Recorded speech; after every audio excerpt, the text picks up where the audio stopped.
She pointed the gun at my child, and the bailiff stopped her before the hammer moved. No shouting, no struggle, just a weapon raised, intercepted, and removed from her hand. The incident ended as abruptly as it began. Only later does it matter that she also oversaw the institution responsible for enforcing property compliance in the county. She pointed the gun at my child, and the bailiff stopped her before the hammer moved. No shouting, no struggle, just a weapon raised, intercepted, and removed from her hand. The incident ended as abruptly as it began. Only later does it matter that she also oversaw the institution responsible for enforcing property compliance in the county. That one fact reframed the entire moment. Not emotionally, structurally. Authority doesn't collapse when it fails. It collapses when it assumes it cannot fail. The incident became something larger than a threat. It became an illustration of jurisdiction stretched past its limits. A demonstration of what happens when a person believes their role is a shield rather than an assignment. A reminder that power grows careless when it stops expecting consequences. This story isn't about a courtroom or a gun. It is about the nature of authority, about how it behaves when unchallenged, how it expands without permission, and how its edges sharpen when someone finally draws a boundary. It is about systems that overreach until they break under the pressure of their own assumptions. And the moment that weapon rose was only the beginning. Cynthia Hollister, president of our HOA board, didn't bother with a greeting when she marched up my driveway. "You're removing that ramp today," she said, pointing at the plywood incline leading to my front door like it was a hostile construction site. "It violates uniformity. I don't care why it's there." She said it loud enough for the neighbors across the street to hear. She said it like my daughter wasn't sitting behind the window, watching the woman who claimed authority over our block decide what mobility looked like. And she said it with the confidence of someone who assumed the conversation ended before it began. "It's pressure-treated, yes?" I asked, stepping between her and the ramp. "And built to the grade compliance your own bylaws require." Her face tightened for a moment. A small crack. The stop-scroll reversal landed cleanly. She hadn't expected me to know the regulations better than she did. She certainly didn't expect me to recognize the slope she measured incorrectly the week before, or the fact that her own porch additions violated load standards she insisted didn't apply to her. "I'm Evan Mercer," I said, letting the snapback settle in. "Forensic architectural investigator. I spent 15 years testifying in cases where structures failed because someone cut corners." I tapped the railing of the ramp. "This isn't one of them." She looked at me differently then. Not with respect, with evaluation. People like her always recalculated when they realized the ground wasn't as solid as they assumed, but she still smiled the smile of someone who believed her title outweighed my experience. "This development has rules," she said. "I know," I replied. "My daughter depends on this ramp, and the law does too." I didn't raise my voice. I didn't move toward her. I simply stated it the way you state the weather. Factual. Neutral. Immutable. She hated that. The emotional grounding tightened in my chest as I caught my daughter's reflection in the glass behind me.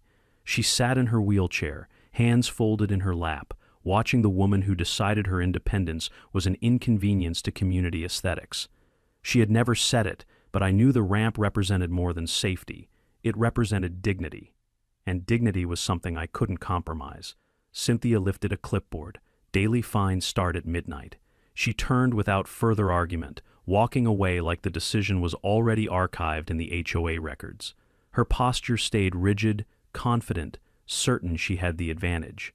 That was the first moment I realized she didn't understand the kind of fight she'd started. Not because I was aggressive, not because I wanted a war, but because I had spent my career examining structures physical and administrative, and I knew exactly how they failed.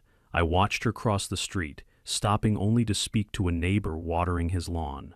He lowered the hose, nodded nervously, then looked toward my house with the caution of someone who didn't want trouble. I didn't blame him. People moved into these neighborhoods expecting peace, not politics. The ramp was still warm from the morning sun.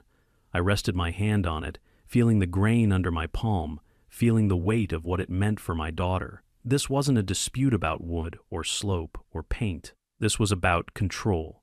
And people like Cynthia rarely stopped once they decided someone was beneath their rules. I heard a car door open. Terrell Briggs, the HOA treasurer, stood beside his sedan, holding an envelope he clearly didn't want to deliver. We locked eyes for a moment. He took one hesitant step toward me, then shook his head and quietly drove away instead. That was the first sign he was part of something he didn't believe in. The air shifted, not dramatically, just enough to signal that the static tension of this neighborhood had found a new fault line, one she had drawn and one she assumed I wouldn't cross. But systems fail when stress meets weak points, and she had no idea how many weak points she'd built around herself. This was the moment everything started. Terrell's car rolled away, leaving a thin line of silence in its wake, the kind that settles after someone walks out on a conversation they were supposed to start. I stayed where I was, hands still on the railing of the ramp, watching the street return to its usual rhythm: lawns, sprinklers, quiet compliance. Nothing moved except the sprinkler heads ticking in slow, predictable arcs. That stillness didn't reassure me. It only confirmed what I already sensed beneath the surface. Cynthia's decision wasn't a momentary burst of authority. It was policy. It was habit. It was the way she ran this neighborhood. I stepped back inside and closed the door gently so Lila wouldn't hear the shift in my breathing. She didn't need to see the calculation already unfolding in my mind. She had enough to carry. We sat for a moment at the kitchen table, the late morning light stretching across the tile like a slow-moving shadow. She reached for a book, and I pretended to read a report on my laptop. Neither of us commented on what had just happened. When she finally rolled toward the living room, I exhaled and stepped outside again. I needed to see the street from a different vantage point. My driveway gave me one perspective. The sidewalk across from it gave me another. I crossed the street and stood beneath the tall maples that lined the curb. From here, I could see the shape of the community as Cynthia saw it: rigid, symmetrical, controlled. Cars parked exactly where she permitted. Grass cut to the height she approved. Even the paint tones on the homes seemed chosen to avoid contrast. She treated uniformity like a form of security, and she needed everyone else to believe in it too. A rustling sound came from behind a hedge.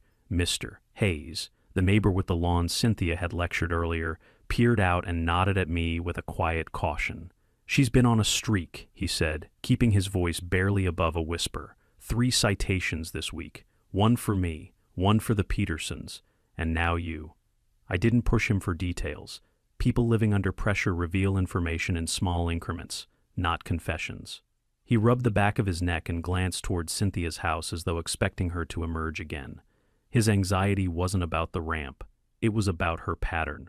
"What did she cite you for?" I asked. "The hose," he muttered. "Said it was visible from the street." That was all he needed to say. A garden hose wasn't a violation.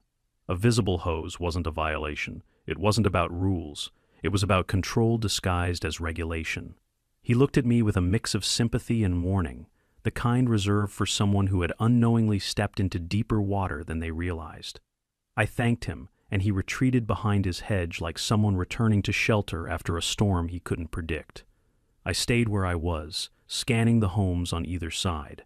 Mailboxes, driveways, trim lines. A pattern emerged not of uniformity but of selective enforcement. Certain homes went untouched. Others were hit repeatedly. It was the kind of inconsistency that revealed bias without documenting it. A delivery truck slowed as it approached, braked beside me, and the driver leaned out just long enough to hand me a thick envelope. "Ho-ha!" he said with a sympathetic sigh. "Dropped at the office this morning." I carried the envelope to the community green space at the far end of the block.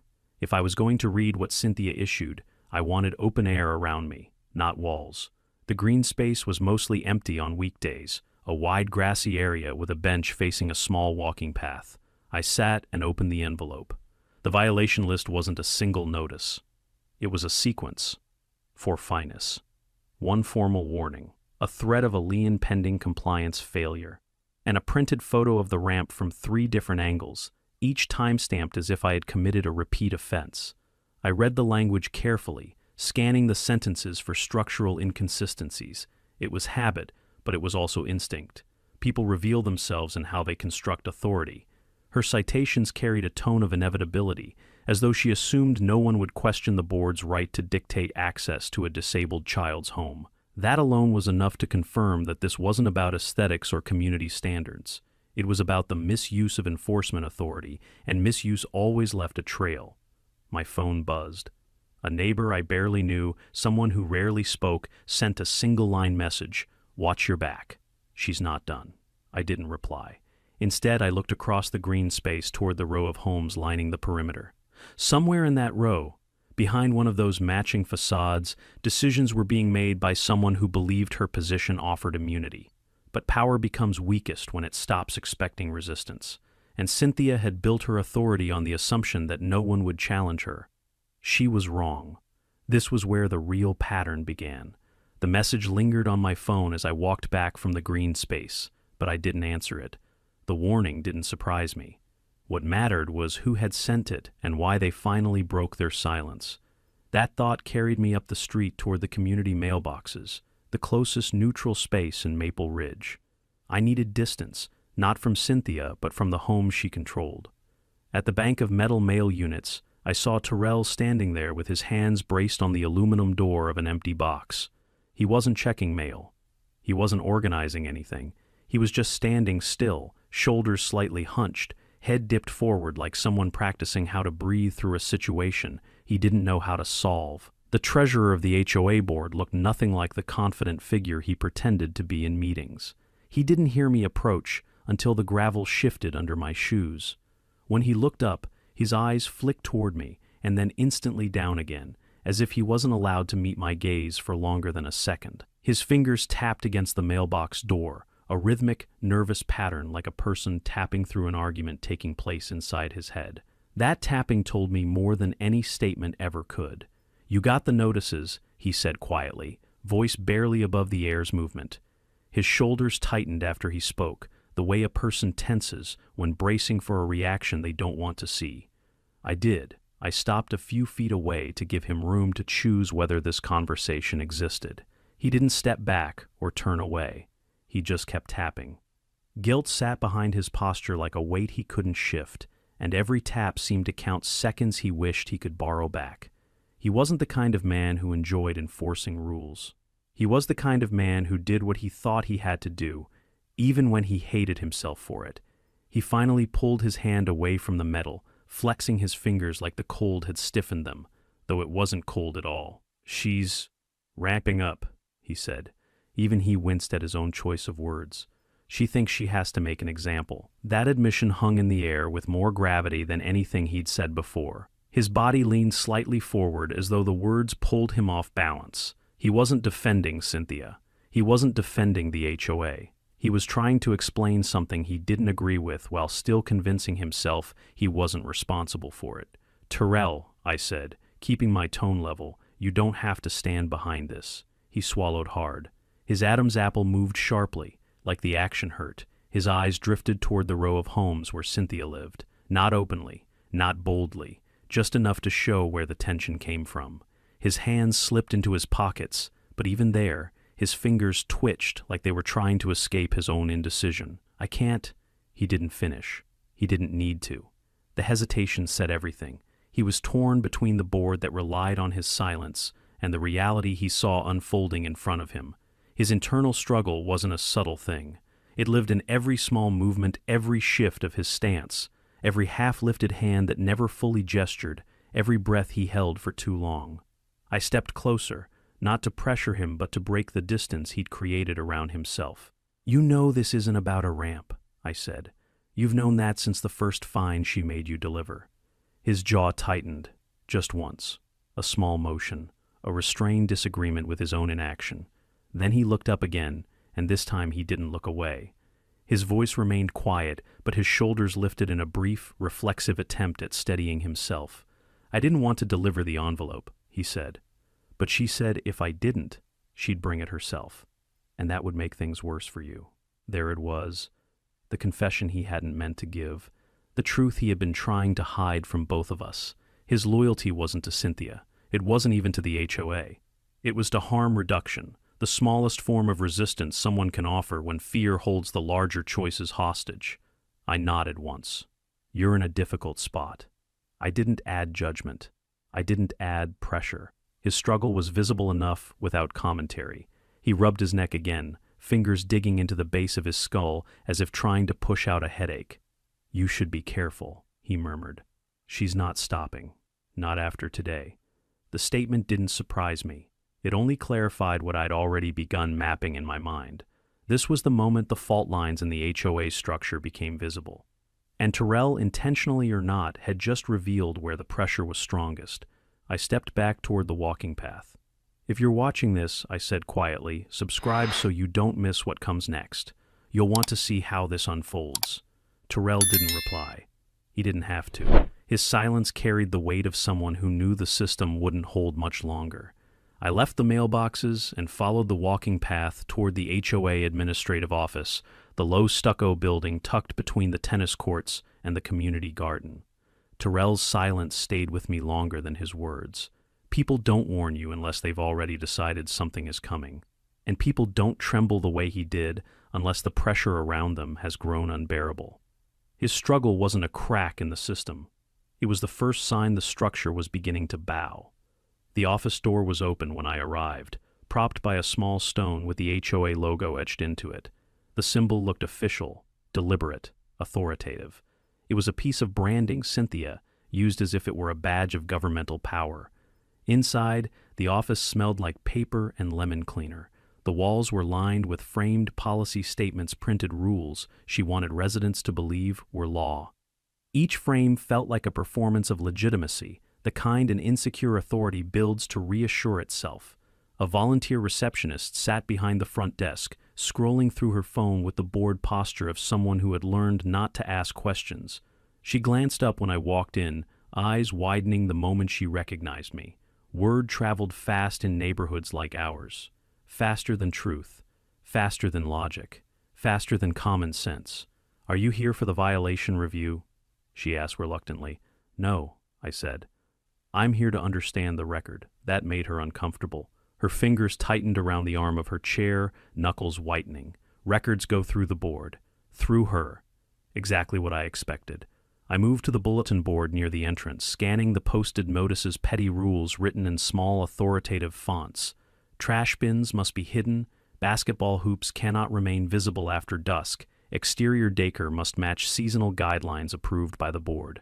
Not a single notice addressed structural safety, accessibility, or property maintenance standards. Nothing about real liabilities. Nothing about load-bearing issues, just aesthetics. A set of freshly printed violation reports sat on the table below the board, sorted by address. I didn't touch them. I only observed. The homes cited were the same ones I'd seen suffering under Cynthia's pattern earlier: families who kept to themselves, elders who couldn't mow quickly enough, anyone who didn't flatter her sense of order. A single name was missing from every list. Hers. That absence wasn't oversight. It was design. The receptionist stood abruptly when the inner door opened. Cynthia walked out with the same stiff precision she had on my driveway.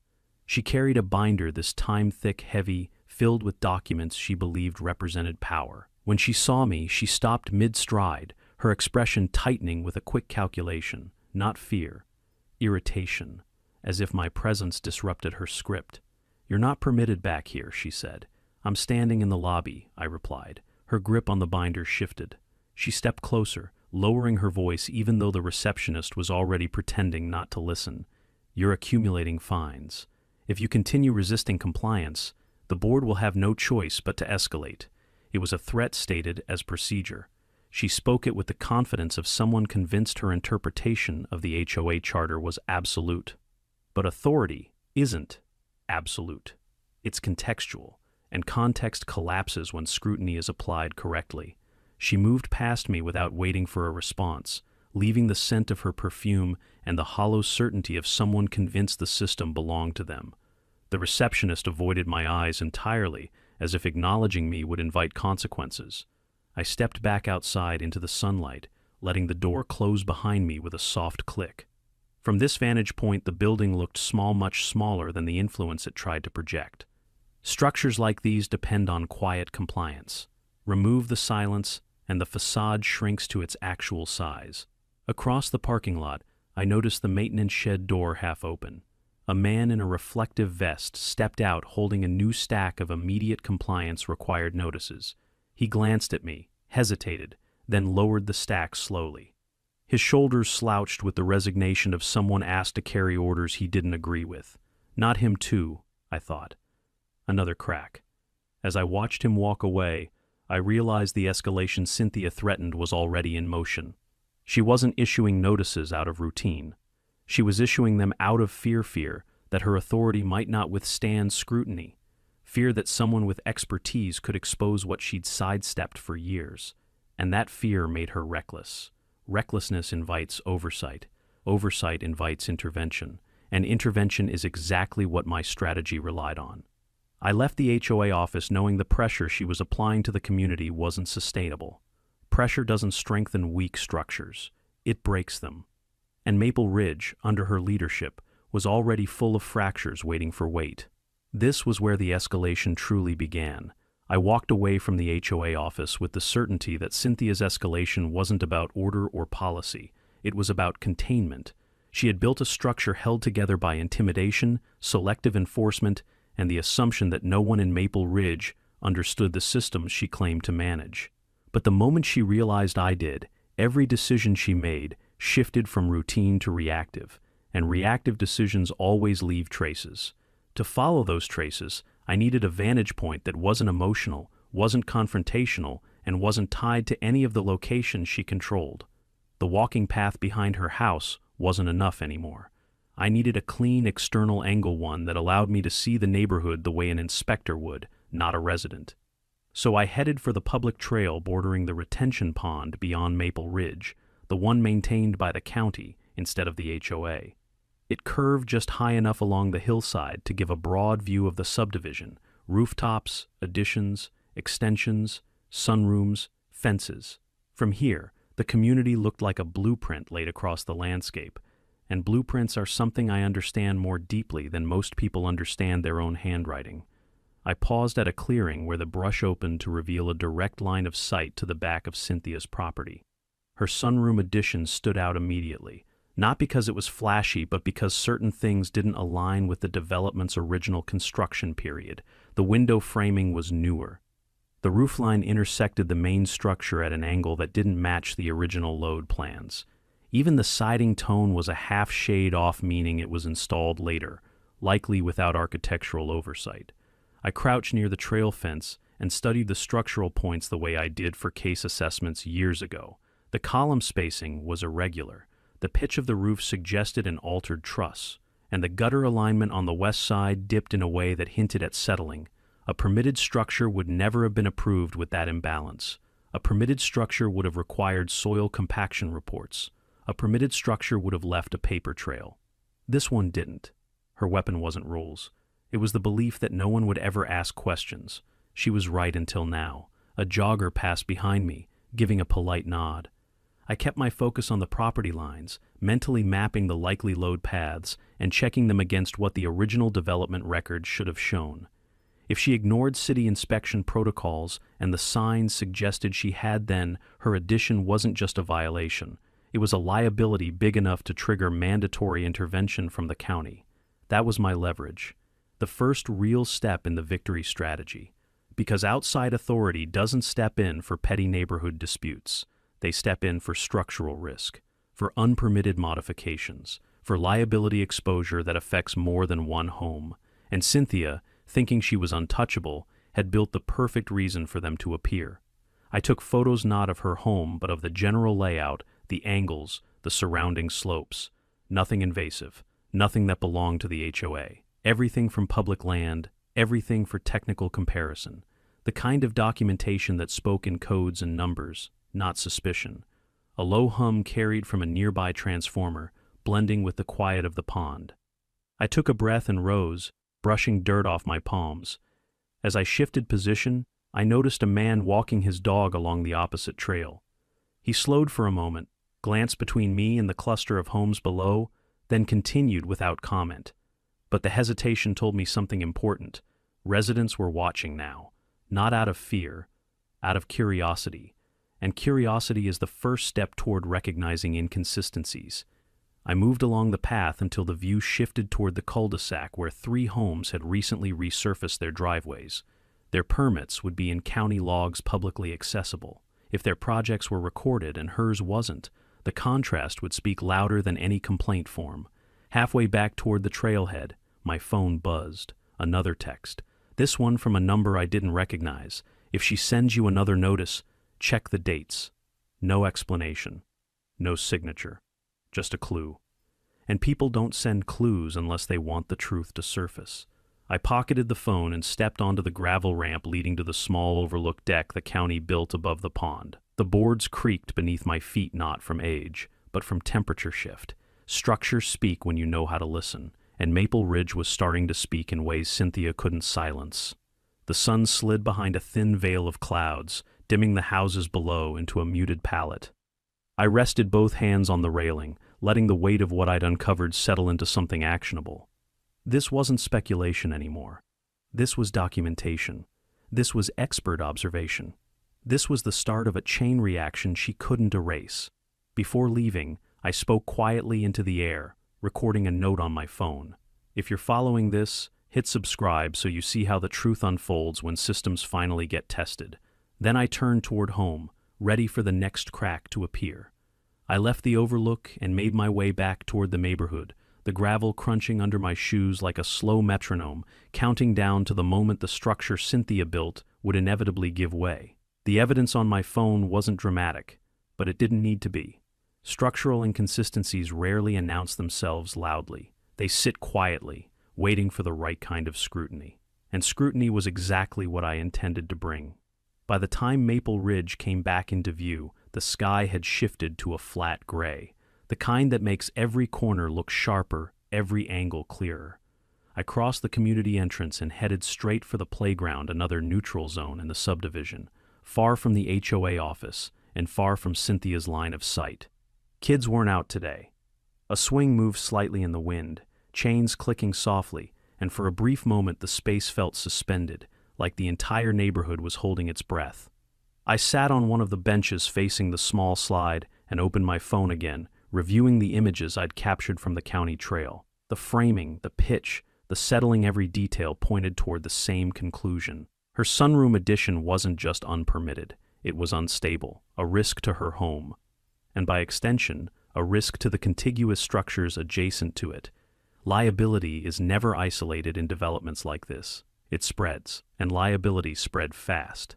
That was the core of the victory strategy, external intervention triggered not by conflict, but by risk. Counties don't ignore risk. Insurance companies don't ignore risk. Compliance departments don't ignore risk. And once they enter, HOAs lose the ability to hide behind their internal bylaws. I zoomed in on one image, checking the sag line at the gutter's midpoint. It had dropped further than I noticed from the trail. That alone could justify a mandatory inspection. I didn't need confrontation. I needed procedure. And procedure was on my side. A gust of wind lifted a layer of dust from the mulch near the swings. As it settled, I noticed something out of place, deep grooves in the mulch, curving inward like a wheel had cut through too fast. I stepped closer. A fresh set of tracks led straight to the slide platform, looping once before stopping near the bench where I'd been sitting. Someone had been here recently. Someone in a hurry. I followed the trail with my eyes and saw a folded piece of paper wedged beneath the base of the slide. It wasn't hidden well. It wasn't meant to be. I picked it up carefully and unfolded it. Another violation notice. But this one wasn't for me. It was for the family 2 houses down, citing improper landscaping modifications. The date stamp at the corner read tomorrow. I stared at it for a long moment, the wind tugging lightly at the edges. This wasn't just aggression. It was workflow manipulation. She wasn't documenting what happened. She was pre-filling the future, creating a paper trail before any action occurred. Manufacturing non-compliance. Someone had left this for me to find. Maybe the same person who texted me. Maybe someone else. But the message was clear. The system Cynthia controlled didn't just punish people. It predicted them, and that prediction gave her leverage. The problem was, predictions can be audited. I folded the notice and slid it into my pocket. The grooves in the mulch were shallow now, but they would disappear soon. Evidence disappears when time passes. That's why timing matters in investigations. That's why momentum matters. That's why today mattered. I sat back on the bench, letting the moment settle. Behind me, the wind rattled the play structure. Ahead of me, 3 houses sat in perfect symmetry, each one carrying a different story of how Cynthia had enforced her will onto the people inside. I opened my phone and accessed the county website. There was a form I knew well request for structural compliance review. I'd filed dozens of them during my career, always with the same purpose: to trigger a chain of official checks that couldn't be dismissed by personal bias or local politics. I filled in the required fields: address, description of concern, observed risks, public vantage point, attached general documentation, no accusations, no names, just facts. Facts carried more weight than outrage ever could. Before clicking submit, I paused and looked up at the sky. The clouds were shifting again, thin bands streaking sideways in the wind. A storm wasn't coming, but the atmosphere still felt heavy, anticipatory, like the air before a pressure drop. My thumb hovered over the button, and then I pressed it. The request went through instantly. A quiet confirmation ping echoed in the empty playground, sounding more decisive than the action itself. County review initiated. The kind of process Cynthia couldn't intercept, couldn't erase, couldn't control. I exhaled slowly and stood.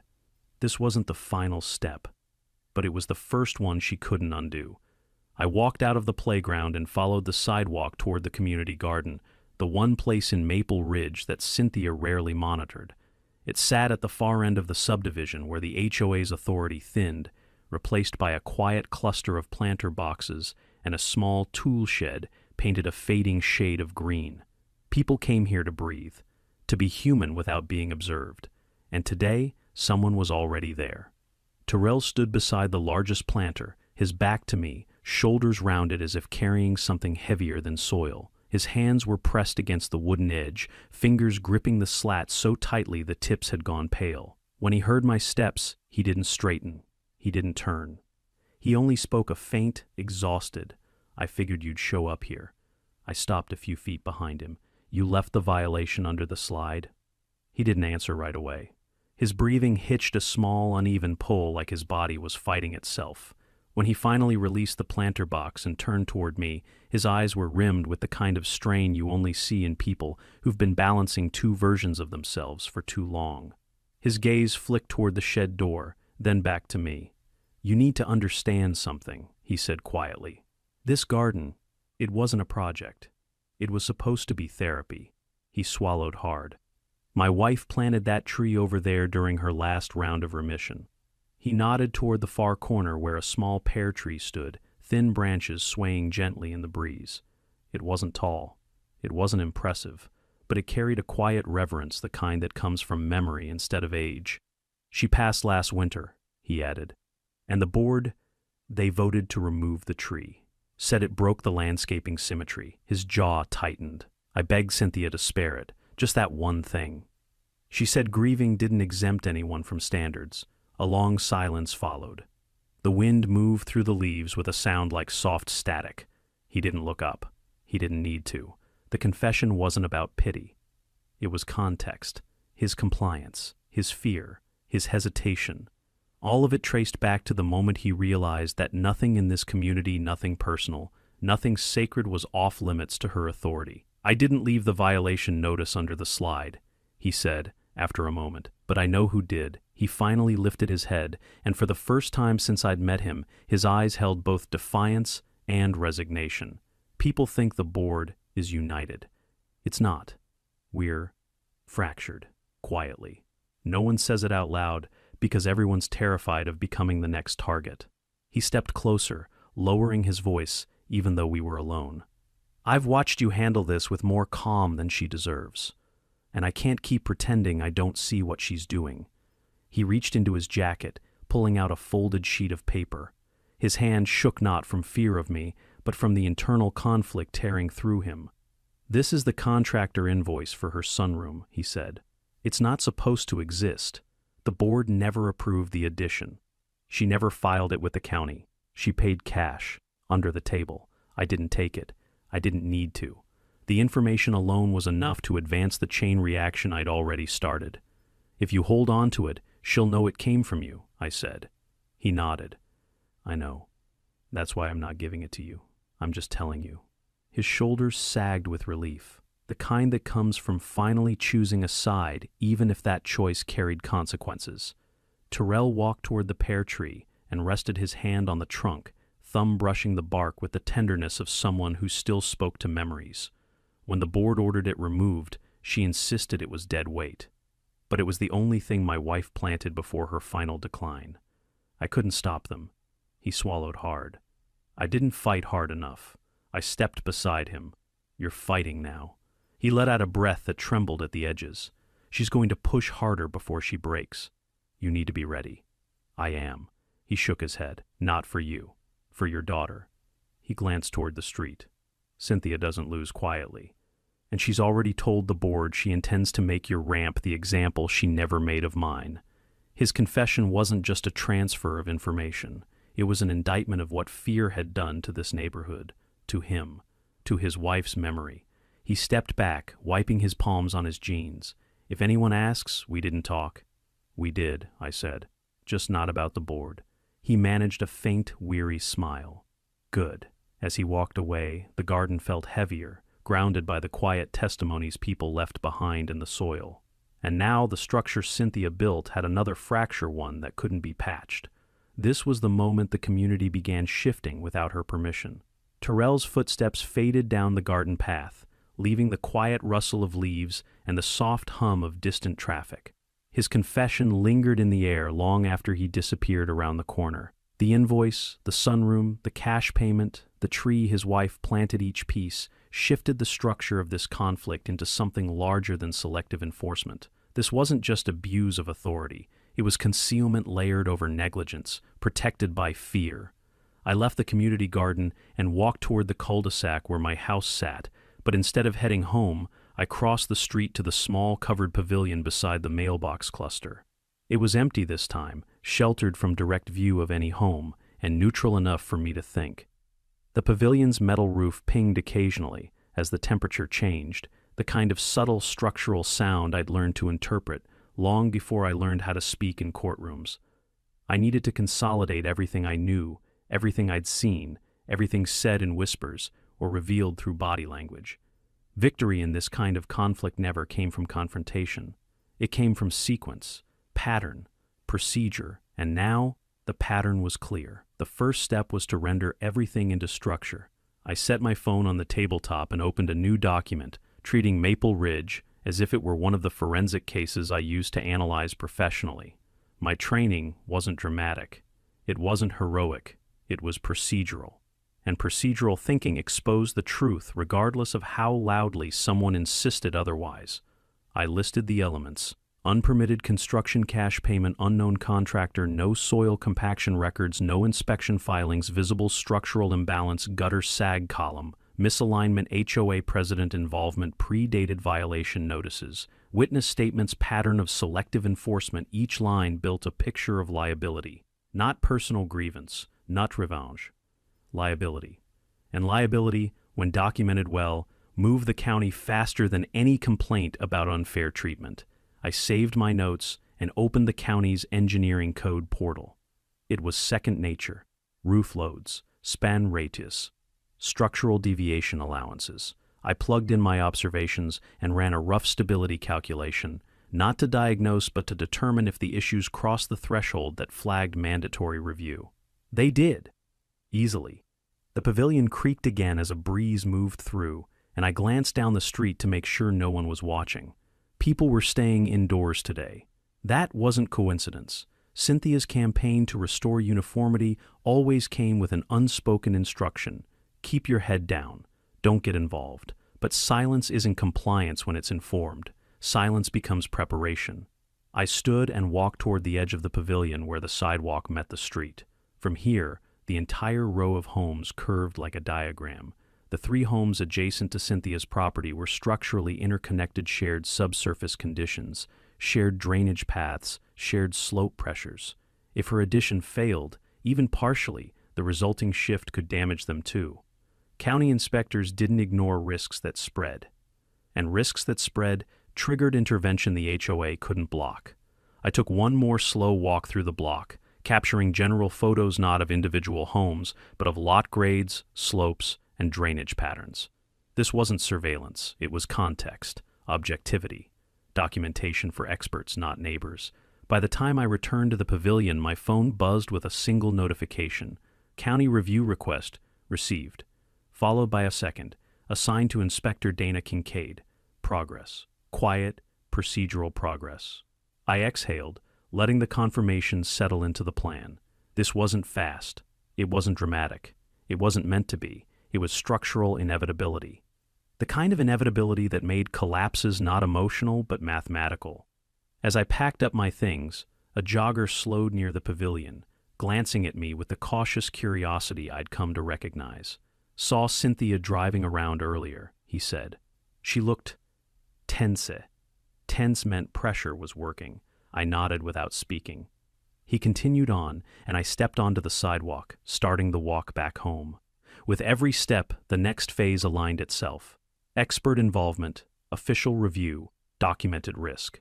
Soon, the system she used to intimidate everyone would become the same system that held her accountable. Before I reached my driveway, I paused and looked directly into the camera mounted above my front door. It reflected the gray sky behind me and the faint outline of my face. "If you're tracking this whole mess," I said quietly, "go ahead and subscribe so you're here when her whole blueprint folds in on itself." Then I opened my door and stepped inside, knowing the shift from neighborhood conflict to procedural investigation had already begun. I stepped inside my house after recording the message, but I didn't stay there long. The air felt heavy, too still, the kind of quiet that makes thinking claustrophobic. I needed another neutral space somewhere outside HOA influence, outside Cynthia's usual patrol routes, somewhere with open visibility. The community pool sat at the far end of Maple Ridge, separated from the homes by a narrow walkway and a line of tall hedges. It wasn't pool season, which made it perfect, empty, unobserved, unclaimed. I walked the length of the block and slipped through the side gate. The metal latch clicked softly behind me as I stepped onto the concrete deck. The surface was cool underfoot, shaded by the tall oaks that bordered the fence line. The pool itself was covered for winter, a thick blue tarp stretched tight across the water, held down by evenly spaced straps. The whole place felt like a quiet blueprint, geometric, intentional, impossible to mistake for anything other than what it was. I sat at one of the tables under the pergola, the slats above me casting narrow, shifting shadows across the ground. It was the perfect place to begin the preparation phase. Terrell had given me enough context to understand Cynthia's motivations. The county review request was already in motion. Now I needed to assemble everything into a clear sequence, something any inspector, any claims adjuster, any official could follow without emotional framing. I opened my phone and began compiling the structural documentation I'd gathered. Not photographs of her home specifically, just the environmental elements relevant to slope load, settlement indicators, and drainage paths around her lot. I included timestamps, public vantage points, and logical sequencing. Anything that could be misconstrued as surveillance was deliberately excluded. Facts, not speculation. As I worked, I became aware of a faint clicking sound.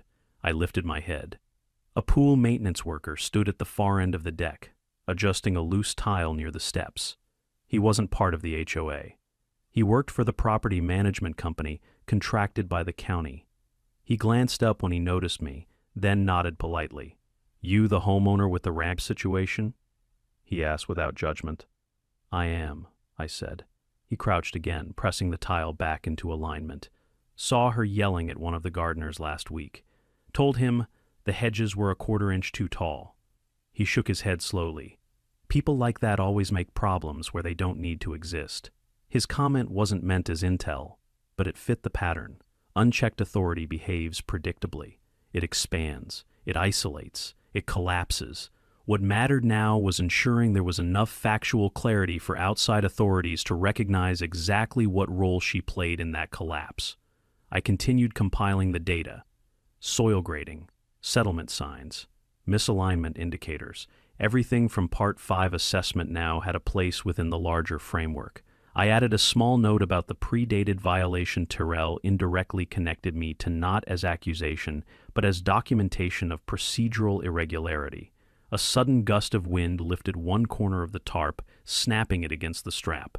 The sound echoed across the pool deck, sharp and hollow, like a blueprint folding. It reminded me why this phase mattered. Preparation wasn't planning for confrontation. Preparation was ensuring that when the moment came, the structure of truth held its own weight. I clicked into the county's secondary reporting portal and drafted a brief follow-up, citing environmental risk indicators observed from public paths. It wasn't a duplicate submission, just contextual reinforcement. County reviewers appreciated clarity, not noise. When I hit save, I noticed movement through the hedge.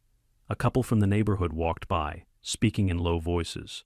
I only caught fragments. Another notice, unfair, can't keep doing this. The pattern of discontent was expanding. Quietly, but certainly. Their footsteps faded as I checked the timestamps on my files. Everything aligned cleanly. Observations from different days, different angles, different conditions. A complete pattern. The sun began dipping lower, casting the pergola shadows in sharp, parallel lines. I leaned back and let the moment settle. This wasn't adrenaline. It wasn't anger. It was clarity. Every step I'd taken since the violation notice on the ramp had been methodical, controlled, measured. And now the preparation phase was nearly complete. I gathered my things, sliding the phone into my pocket as I rose from the chair. Before leaving the pool deck, I walked the perimeter once more, checking the gradient of the land as it sloped toward the retention pond beyond the fence. The observation wasn't necessary. It was confirmation, one more piece of internal certainty. At the gate, I paused and looked back at the empty pool. The blue tarp didn't move now. Everything had stilled again, waiting. This phase was done. The next one required precision. And Cynthia had no idea how close the system was to recognizing her as the structural failure she'd always been.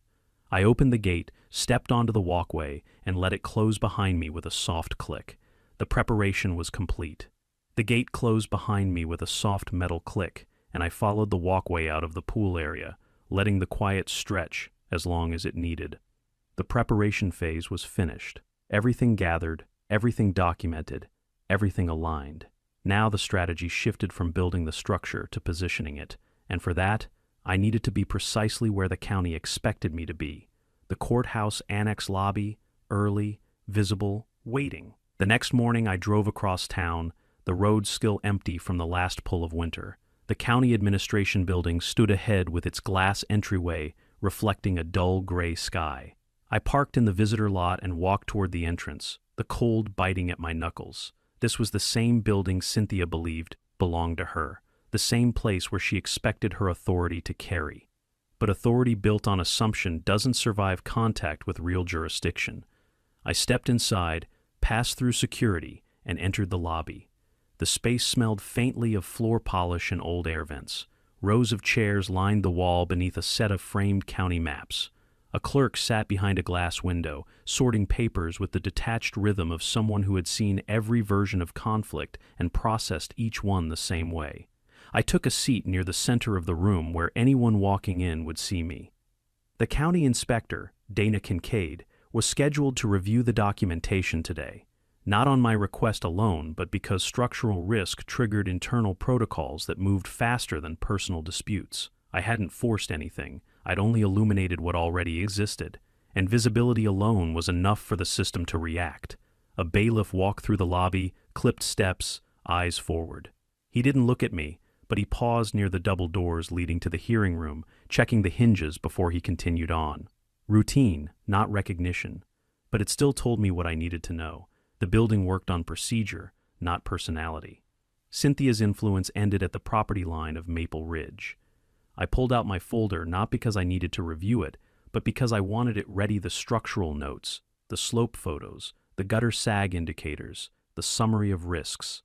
Everything compiled cleanly. No emotional framing, no accusations, just facts. When authorities step in, they don't need anger. They need clarity. The lobby door opened sharply, and a gust of cold air swept in before settling. Cynthia stepped through with her binder tucked under her arm, wearing the same controlled expression she always wore when she believed she could dictate the outcome. Her gaze swept the room until it landed on me. For a brief moment, her jaw tightened, the smallest flicker of recognition that something was shifting beyond her control. She crossed the lobby, her heels clicking against the tile floor, and stopped several feet away. She didn't greet me. She didn't acknowledge the county jurisdiction signs placed prominently along the wall. She simply stood there, binder held stiffly, as though proximity alone could reassert authority. "You're early," she said. "I'm prepared," I replied. She looked toward the double doors as if reassurance lived behind them. "The board will not be intimidated," she added, but her voice lacked the crisp edge she usually carried. There was a tremor hidden in the cadence. Not fear of me, fear of something she couldn't name yet. As she walked away, a courthouse employee approached carrying a small stack of files. She glanced at my folder, then at my name on the sign-in sheet. "Inspector Kincaid will be reviewing the preliminary materials this morning," she said. "If there are safety concerns relevant to residential structures, protocol requires a full site inspection." That was the moment of alignment, not confrontation, not triumph, just the next procedural step in the inevitability already in motion. I nodded and thanked her. She moved on, and I returned to my seat, letting the weight of her words settle. A full site inspection. The phrase carried no drama, no threat, no promise. But it was the fulcrum around which everything would shift. Once the county stepped onto Maple Ridge property, the HOA's authority evaporated. Their bylaws shrank to guidelines. Their power shrank to nothing. A man with a stack of case folders walked by, murmuring into a radio. Another clerk adjusted the blinds, letting in a sliver of pale morning light. Everything around me moved with the rhythm of government function, measured, indifferent, inevitable. I didn't need confrontation. I didn't need escalation. I only needed the process to unfold exactly as it was designed to. The lobby door opened again, and this time the inspector stepped inside. Everything was in place. The inspector's entrance settled over the lobby like a quiet pressure change, the kind you feel more in your ribs than your ears. Dana Kincaid walked with the calm precision of someone accustomed to structural failures, liability disputes, and the slow unraveling of systems people thought were permanent. She didn't look at me first. She scanned the room maps, doors, exits, occupancy signs before acknowledging anything human. That was the moment I knew the process had already outgrown Cynthia's control. When her gaze finally landed on me, she gave a single nod, the kind professionals exchange when the facts, not the personalities, are about to take center stage. "Mr. Mercer," she said, "will begin shortly." She moved toward the double doors leading to the hearing annex, and as she did, the lobby began to fill. Not with officials, those came later, but with residents, familiar faces. Neighbors who had once avoided eye contact now gathered in quiet clusters. The couple who whispered by the pool, the man with the hose citation, parents with toddlers perched on hips, people who never attended HOA meetings because they already knew how those meetings ended. Today, they showed up. And they showed up because authority had finally stepped into the room. Cynthia entered from the other side of the lobby, stiff-backed and brittle, clutching her binder like a flotation device she wasn't sure would hold. When she saw the crowd, something in her expression faltered. Then she masked it beneath the same practiced composure she wore during every enforcement attempt. But masks don't hold under structural pressure. Not this kind. A clerk opened the annex doors. "Hearing room is ready." People filed inside, filling the rows of chairs. The room was larger than the average HOA meeting Space County property, not neighborhood terrain. A raised platform held the facilitator, two clerks, the inspector's desk, and the bailiff standing near the wall with quiet alertness. The same bailiff who would later tackle Cynthia when she pointed a gun at my daughter. That inevitability hadn't happened yet, but you could already feel the tension forming its fault lines. I took my seat near the front. The crowd murmured behind me, soft but steady. Terrell slipped in through the side door and sat near the aisle, shoulders tight, hands clasped together. When he saw me look his way, he shook his head subtly, as if warning me that whatever came next would be loud, messy, irreversible. Cynthia placed her binder on the table with a sharp, unnecessary thud. Her eyes flicked toward the inspector, trying to measure her, trying to determine how easily she could influence or intimidate her. She found nothing to hold on to. Kincaid opened a slim folder and spoke with the steady tone of someone who had no emotional investment in any of this. "We'll review several items today. Residential accessibility compliance, HOA enforcement patterns, and potential structural concerns raised in a recent request. The crowd reacted quietly. Nothing loud. Just a shift of posture, a ripple of breath. People knew why they were here, but hearing it named by county authority carried weight. Cynthia straightened, forcing confidence into her voice. This HOA manages itself perfectly well without outside interference. We're only here because one resident refuses to comply. Kincaid didn't flinch. We'll determine that based on documentation, not assertion. It was the first fracture.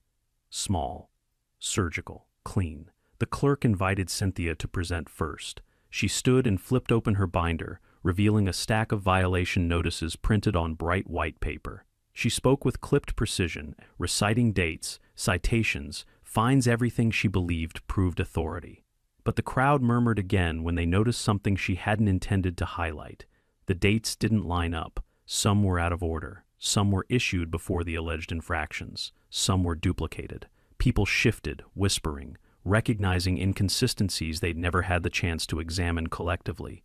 Cynthia realized it too late. Her voice tightened. She flipped faster. Pages rustled like frantic wings. The more she spoke, the more disjointed the pattern became. When she finished, Kincaid thanked her with professional neutrality, then turned to me. Mr. Mercer. I stood, but I didn't walk to the podium. I didn't need props or pages. Everything necessary had already been submitted to the county. Instead, I stated the only fact that mattered in that moment. My daughter's mobility ramp falls under federal accommodation law. The HOA has no authority to remove it. A quiet swell moved through the room. Agreement, recognition, relief. Kincaid nodded, noted. And the structural concerns you raised are under county review. Cynthia's head snapped up. Structural what? That was the moment she understood the shift. Not before. Not during her presentation. Right there. The realization landed like a dropped beam, shaking the composure she tried so desperately to maintain. Kincaid continued, the sunroom addition on your property exhibits inconsistencies typical of unpermitted construction. A site inspection has been scheduled. The crowd reacted, this time not loud, not chaotic, but unmistakably alive. A release of held breath. The sound of truth settling. Cynthia's binder slipped from her fingers and hit the floor. Papers scattered. Dates spilled across the tile like debris from a collapsed frame. She stood frozen, her authority caving under the weight of the system she'd misused for years. And that was the moment everything shifted from neighborhood conflict to public accountability. The collapse had begun. The papers were still scattered across the tile when the bailiff stepped forward, gathering them into an untidy stack Cynthia no longer had the composure to claim. She stood rigid, one hand hovering in the air, as if she could somehow pull her authority back into place. But authority doesn't return once it breaks. It only exposes what held it together in the first place. And in her case, there was nothing left but the brittle shell of a title she'd used as a weapon for too long. Inspector Kincaid closed her folder, signaling the public phase was done. But the real moment, the irreversible one, came when she turned to the bailiff. We'll need access to the Hollister property immediately after this session. Cynthia's face drained. The reaction rippled through the audience, quiet but undeniable. People straightened, exchanged looks, exhaled in ways they hadn't in years. The air shifted from fear to recognition. Not celebration, something steadier, something like freedom. The clerk dismissed everyone, and the crowd filtered out into the lobby. Conversations rose in soft pockets. No one approached Cynthia. No one offered comfort. Even the board members who once shadowed her stayed near the walls, unsure whether standing close to her still carried value or risk. I stepped into the lobby, and the hum of voices softened as people shifted around me. Some nodded. Some held my gaze a little longer than usual. It wasn't gratitude. It was acknowledgement. The sound of a community letting its shoulders drop for the first time. Kincaid approached with her notebook tucked under her arm. Mister, thank you for your clarity. We'll handle the rest. There was nothing dramatic in her tone, nothing emotional, just the finality of a system doing what it was built to do when given a reason.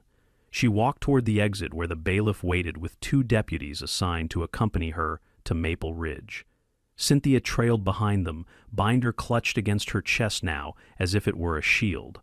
She didn't look at me. She didn't speak. The structure of her authority had collapsed cleanly, and she was standing in the dust without knowing what to do next. The community followed at a distance, moving like a group that had lived too long under a shadow and was relearning how to recognize daylight. We stepped out into the cold air together. Frost still clung to the grass along the walkway, and our breaths drifted in pale clouds. I didn't follow the inspectors to her house. I didn't need to. My part of the process was finished. Instead, I drove home, pulling into my driveway as the sun pushed through the thin cover of clouds above Maple Ridge. The ramp stood exactly as it had since the day I built it, unbothered, unthreatened, unmovable. My daughter waited by the window, her hands pressed to the glass. When she saw me, she smiled in that small, quiet way she always did when she wanted reassurance without asking for it. I stepped inside, and she rolled toward me. "Is it okay now?" she asked softly. "Yes," I said. "It's okay." Because it was. Not in the emotional sense. In the procedural one. The system had acknowledged the truth. That was what mattered. From the living room window, I could see neighbors gathering in small groups along the sidewalks, speaking openly something they hadn't done without fear in a long time. Terrell stood under the pear tree in the community garden, hands in his pockets, shoulders steady for the first time since I'd met him. A quiet kind of redemption. By noon, word spread through the neighborhood. County inspectors had shut down Cynthia's sunroom immediately. Structural violations, safety risks, mandatory correction orders, insurance review pending. Every consequence she had tried to shield herself from arrived in a single, steady line. Later that afternoon, the board held an emergency meeting without her. Residents filed into the park pavilion, the place where this story began changing course. They didn't shout. They didn't argue. They simply voted, transparent, unanimous. Final. Cynthia's presidency ended in a quiet tally. Her authority dissolved in the same way it had been wielded. Procedurally, I stood at the edge of the pavilion, watching the community reclaim itself. Not toward me, not toward vengeance, but toward equilibrium. Toward the version of Maple Ridge it should have been all along, a place where people lived, not complied. When the meeting adjourned, I walked home slowly, hands in my pockets, letting the cool air settle around me. My daughter waited at the door, smiling again. The ramp, her symbol of independence, remained untouched, permanently protected. The house felt lighter. The entire neighborhood did. Before stepping fully inside, I paused at the threshold, looked straight into the camera mounted above my door, and gave the closing line that needed to be said. If you want more stories of homeowners standing up to HOA tyranny, hit subscribe right now, share your story in the comments, and let me know where you're watching from. Then I closed the door behind us, sealing the chapter with finality.